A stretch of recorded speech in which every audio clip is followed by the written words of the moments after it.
test. Gotta see how loudly I can talk. Hi, hello, welcome. Smile like that. It's a regular smile.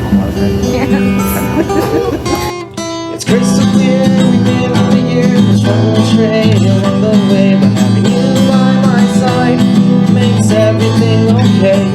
We're watching video clips of all types of laughing out loud, we really hate this crowd, and we don't know where to go, hopefully take it slow. Lots of hustler minds will reject the decline, our approach to life and that, well that's just fine. We wanna let others live because it's none of our business. We press your chest upon our mess. There's so many minds, hey, I'd like to align. See beyond this place, we want a part of this race. We do what we can, you better tough out, man. You're about to pass out or get a pick for the cloud. Why is it so hard out here? They made it so weird. Try to stay woke and humble and joke. It's f***ing hard out here. Hey guys, welcome back to another episode of It's F***ing Hard Out Here. It's going to be a quick one because we haven't been on top of it. We've been super busy and tired and annoyed with everything. Well, I have especially. I don't know. She keeps it together better than I do. I lose my goddamn mind. And I can't do anything, so I have to just rest. And, depression's a real thing. And I cope with it by crying really hard and intensely and then sleeping it off after that. Which is very nice. I don't know about you, I don't know how you feel about that, but that sounds nice. Like, I love a good hard cry, and then napping, that sounds nice. I think I'm due for one of those. Yeah. I've been very grumpy though. I keep it together because like people watch me. Shame. Yeah. Set a good example. That's a thing in our society. That's how we get lots of things corrected, is by shaming. Can't act like that. Get yourself together. Things like that. And I agree with that to a certain extent, of course, because, we need to have like some sort of cooperative, functioning society. Can't just be laying around crying all the time. Schedule your cries, in an appropriate time. You're very but get your stuff together, especially in like public settings. You're like, golly, figure it out. Oh, yeah, Yeah, exactly. So you know that I'm not lying. That's how I really feel. Yeah. I'm like, hey, you shouldn't act like that. We all go through it through various degrees, But I think in the end, it's still like the same brain chemistry that's occurring, with each individual. Despite the situation, unless it's something like extremely, traumatizing. I don't know how else to say it, such as like being in war or, being attacked and your life's on the line. It's things like that. Yeah. Well, constant stress is going to change your brain. And the consistency of that sort of stimulus, can definitely lead you to a very, very high-strung place or depressed state. And the answer is not keeping together. You're going to lose it. You're not going to be okay. Like that series that we're watching right now, Barry. Oh, yeah. That's super interesting. I don't know if you all have seen it before, but it's a comedy, dark comedy, I guess you could say. Yeah. And it's with, what's his name? Bill Hader. Bill Hader. He's the protagonist, and he's a hitman, ex-Marine, but he gets involved in some crazy stuff, and you just get to see like he involves, or other Marines get involved too from his like, I don't know what you call them, group. And support group? No, other Marines that he was like deployed with or on duty with, or I guess, whatever. Because remember, he reached out to his old Marine buddy on Facebook, and then that guy brought the other two Marine guys that were like out of their minds. Oh yeah, that's right. And so you have these Marines get involved in paid killers, get involved in getting paid to kill, hitmen lifestyle, and like seeing them lose their minds, a couple of them, and the other two are just wilding out. They're just, oh man, I'm gonna have to edit that out. But yeah, the other two are just like wilding out. Sorry y'all if I have super low energy. I'm just like trying to articulate all my thoughts right now and, you know, just keep it flowing. And sometimes I lose affect, or my affect is of a lower type, I don't know, lower degree when I'm trying to like focus on what I'm saying. It's calm and like, you know, try to keep it together. Oh my God, public speaking was the worst for me. I remember giving one presentation in an auditorium classroom for biology. Dang. I blacked out. I don't remember any of it, but I knew what I was gonna say and I had it either memorized or written down somewhere. And yeah, but it was a group project too, so we each had to individually speak on our our separate topic or whatever for the entirety of the project. And I was just like, I hate this so much. I would turn red. Oh yeah. Yeah. I used to not do that like when I was younger, because I remember taking a speech class in high school and I was nervous for it, but it wasn't too bad. Like I didn't get, I don't know, I guess red in the face. And that was probably because all those kids I used to. But whenever I took a class in college, I remember standing up and just like introducing myself, my face went red. Like you can feel it. I know people saw it and I was like, okay, so this is, you know, why I'm taking this class, so I can help this. It worked, but sometimes it gets away from me whenever I'm even in public. I'm like, oh no, I can feel it. And that's silly. You can feel what, the redness happening or? Now I guess I'm a little bit more comfortable. But I cannot speak. Like I can't make sense of things sometimes to people. And I'm good for like little sentences, little bits at a time. Maybe. Who knows if I can even do that? I don't know. I don't know if I should speak on this or not. Because it's something we're like working on or doing or going through, you know, or experiencing in real time. I'm just like, what? Yeah. It never makes sense. But I don't know if it's because you don't make sense or because I just need very specific details so I know exactly what you're telling me instead of me making assumptions. Because I can make like 2-3 different assumptions, you know, and I'm like, which one is it? And my mind's just like spinning like a freaking roulette table or something. It's like, which one's it gonna land on? I'd rather just know what you mean. And then sometimes I'm like, how come you didn't assume it? Why didn't you just assume? It made sense. And then I explained to you, I'm like, no, it didn't make sense because right here at this point where you said that, I lost that curve. I was thinking, wait, did she say this because of this, or did she say this because of that, or did she say this because of this? Well, like English structure, like grammar, that was always difficult for me. Same. Oh my gosh, those little lines with the thingies. Huh? Did y'all ever learn it like that in class where it was like a line, like you wrote the sentence out in a diagram and it was like a setup. It was, I'd have to draw it so you could see it. Yeah. It was like parts of a sentence and certain lines meant like, this is the noun, this is the verb, this is the blah, blah, blah. Oh, I don't recall anything like that, no. Like it was really cool to learn it that way, but I still didn't get it. And yeah, that kind of stuff. Yeah, I feel like that would confuse me more. Because it's like how they teach physics.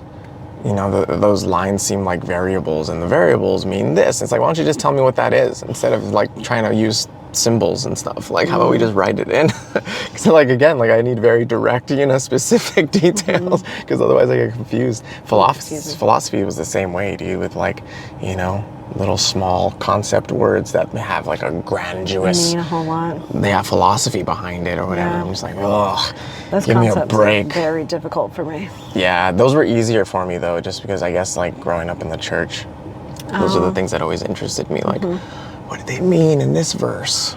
Stuff like that. Literary, I guess, more analysis. But even then, I suck at that. Like Omar blows me out of the water with that one. Omar's amazing at those types of critiques. Cool. And Is he right?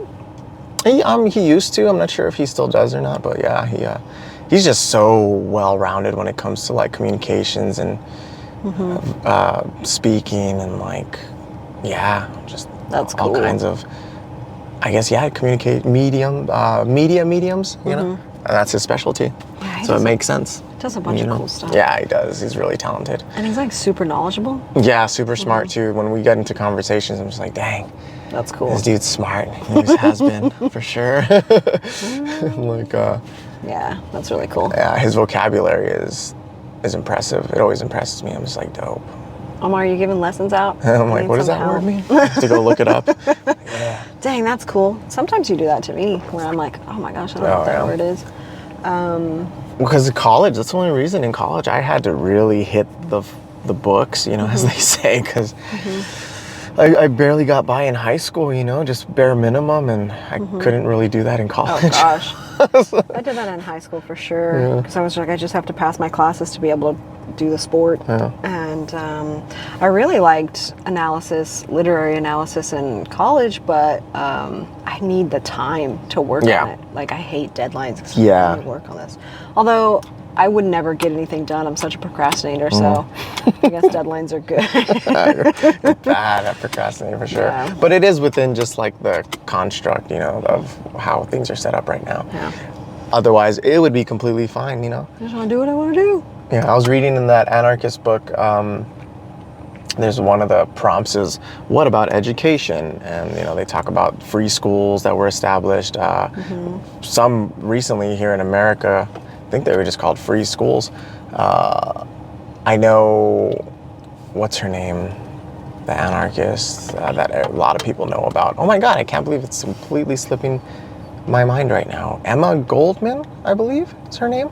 She's an anarchist, I believe, from the early 1900s, something like that, 1920s. I don't remember exactly, but she was part of a group of anarchists that established that school. The free school? Yeah, and then since the early 2000s, I believe they were still operating with like low income or just poverty-stricken families and things like that, and they work something out.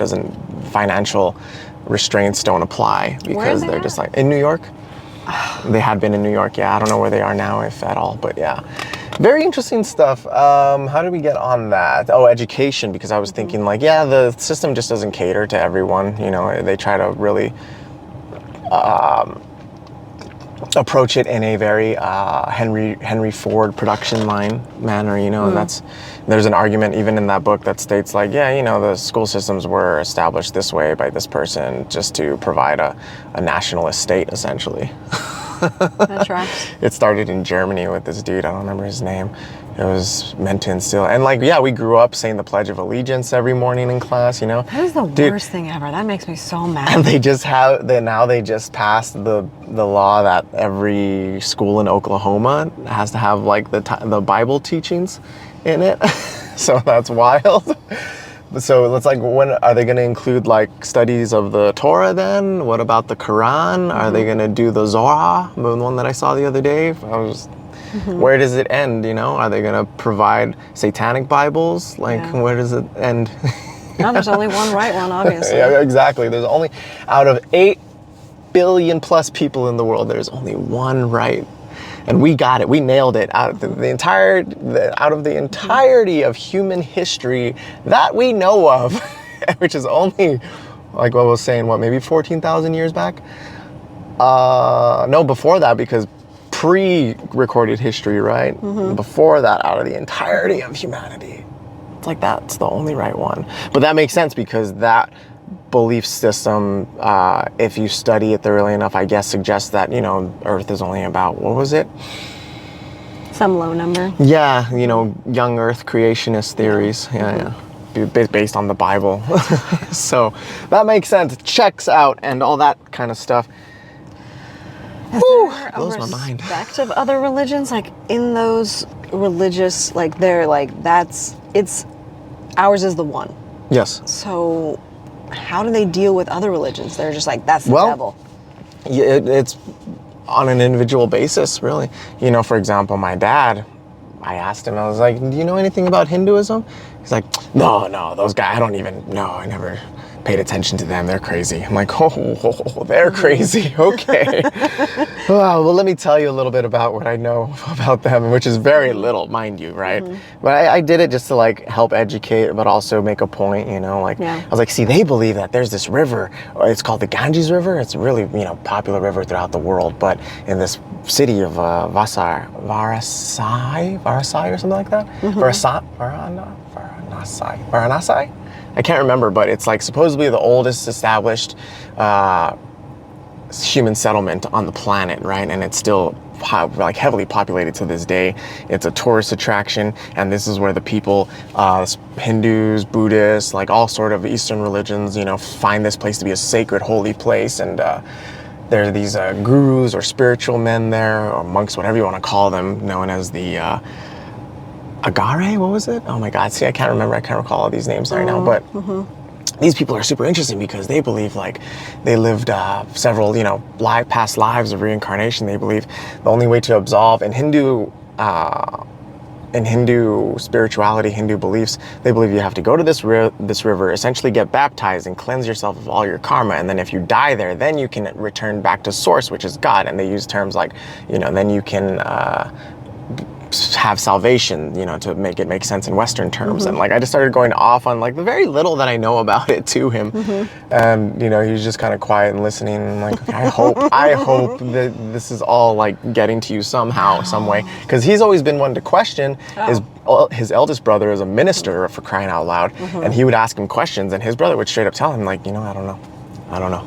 And last conversation I had with my dad about religion and spirituality and stuff like that, he's like, yeah, so what? Like, nobody really knows anything, huh? And I'm like, exactly. Yeah. Exactly. Because we're all guessing out here. And, like, we're not even experts in several particular fields that would even give us the right to suggest that we have ultimate truth of some kind. Yeah. But I didn't get into that type of explanation. I was just like, exactly. Yeah. Exactly. Yeah. So, family-friendly agreement. Yeah.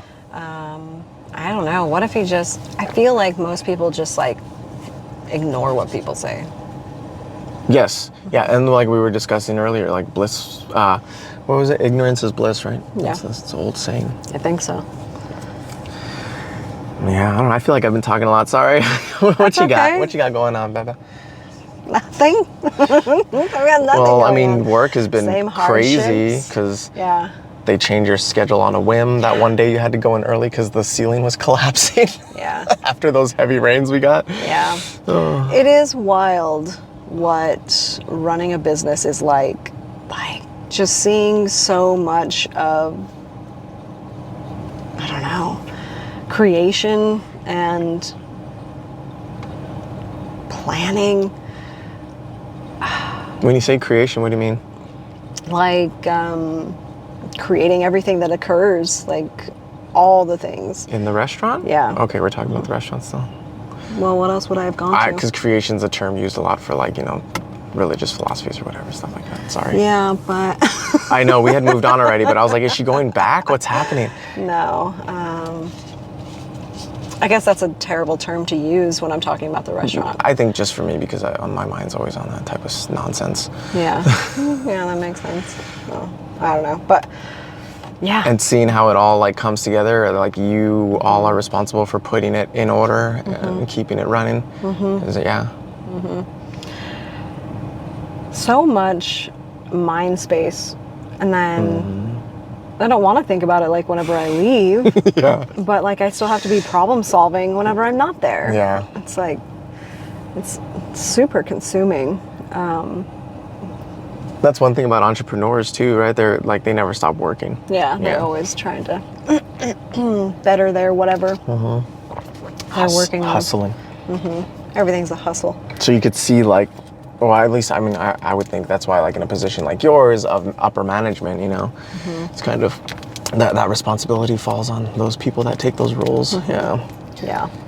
There's so many servers and bartenders that don't go into these positions because they're like, I don't want the responsibility that you have. Yeah, like, exactly. Yeah, there's stability, but also you have to deal with so much. Yeah.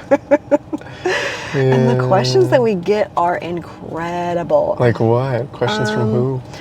So questions from employees, and it's like, that's a great question. I have no idea. But I'm going to work on finding out. Yeah, that's what you have to do. Yeah. That's good leadership. I have to keep like a notepad and just like, It's okay. today, which is great to do at any time. I think you helped me create a list for all the things that I had to get done, and I actually like erase stuff, and even if it takes a couple weeks, I'm like, yes, Yeah, it works. take that off. It's because we're not like emotionally invested in these endeavors, so we don't think about how to make it better or organize ourselves properly.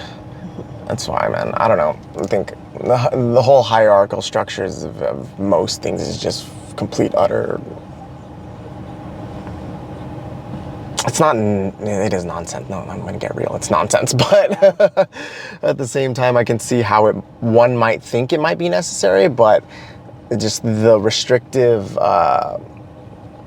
capacity of it is very frustrating and debilitating, and I wish that people were allowed to make decisions freely, openly, but also have a very significant input that actually makes a difference in whatever sort of organization that they choose to participate in. And that would be like the basis that would be the basis or like foundation for like a anarchist society, is like everyone has a very significant actual real time input of how things go and what is done. And you can choose to come and go if you want. You're free to do so. And there's no punishments or anything like that. The only time punishment might even be valuable, I guess, would be if there was other harms being done, Yeah. But that's my, I don't know, the whole work structure is just like, oh, come on, guys, we can do this ourselves. Like, many times you hear, like, floor people or bottom of the totem pole people, like, just talking amongst themselves, like, why do they make these decisions for us? Like, they don't even know what we go through, what it's like down here. It's like, exactly. Like, that was the whole point of, like, the worker unions, movements, labor movements, and all that kind of stuff. People, our nation was founded on Iroquois principles of autonomy. Yeah. I mean, that's one argument. I don't know how necessarily true that is, but, that was the gist of it, essentially. It's like autonomy and freedom, right? And liberty from... Yeah. But... We can all agree on that. That's what blows my mind. I'm like, hey, let's cut the bull and focus on what we agree on. Autonomy and freedom, right? Okay. Let's stick to that and work from there. We can't, though. Yeah. It's frustrating. I think people are talking about how, like, we should have overthrown the government by now. Yeah. Like it says in the Constitution or something. That's our right. Like, this was laid out for you to just do, but there's no way. No, at this point, no. Because if you see the revolts occurring all over the world by the people, there's still some sort of governmental institution that maintains itself. But I'm pretty sure that the structure of the government or whatever is completely allowed to just mow their people down. Oh, absolutely, 100%. So yeah. I don't think it's like, it doesn't make sense for people to maybe say that, oh, we should have overthrown by now, but the constructs have changed. That's not really a viable option. Yeah, it isn't, unless you want complete dismantling of everything. Yeah. And then there would have to be like a moment of rebuilding, I guess, essentially. Yeah, but there would have to be complete destruction, and that would mean like war, obviously. I mean, because military coups are the only potential possibility, or that's redundant. Military coups are the only thing that would really get another civilization or society there. Some sort of revolution like that. And there was an attempted one recently in Brazil. Did you see that?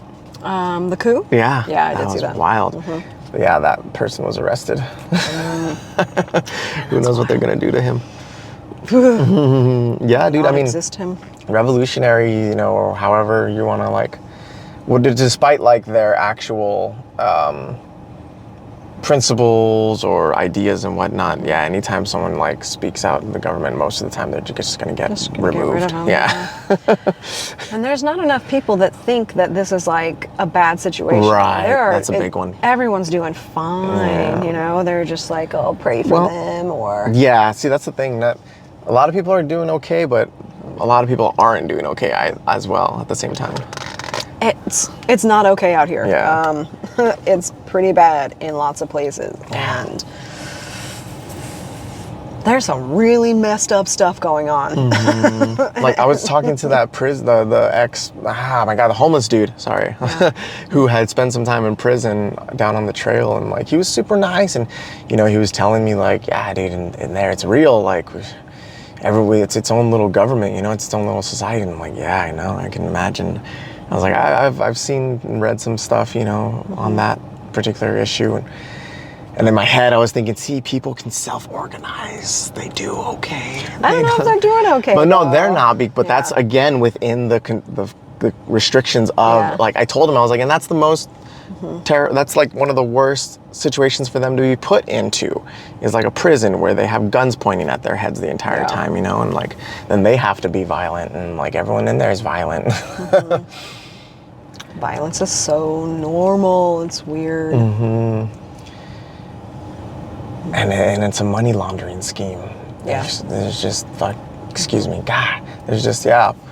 They're making money, the prisons are making money out of it, and then prisoners have a potential to make money in there too.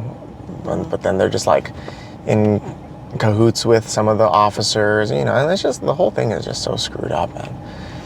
I hate how dangerous it is Yeah. for people to be existing whenever this is like such a cool thing to get to go through. Like, Oh, life. Yeah. You know, and it's maddening. to be alive. Yeah, I constantly think about how people are assassinated. You know, like their entire lives lived, however long they lived up until that point, and then they just have like some person with a gun come and boom. Whether they'd be related to a military force or a gang force or like whatever, you know, just like ended right there.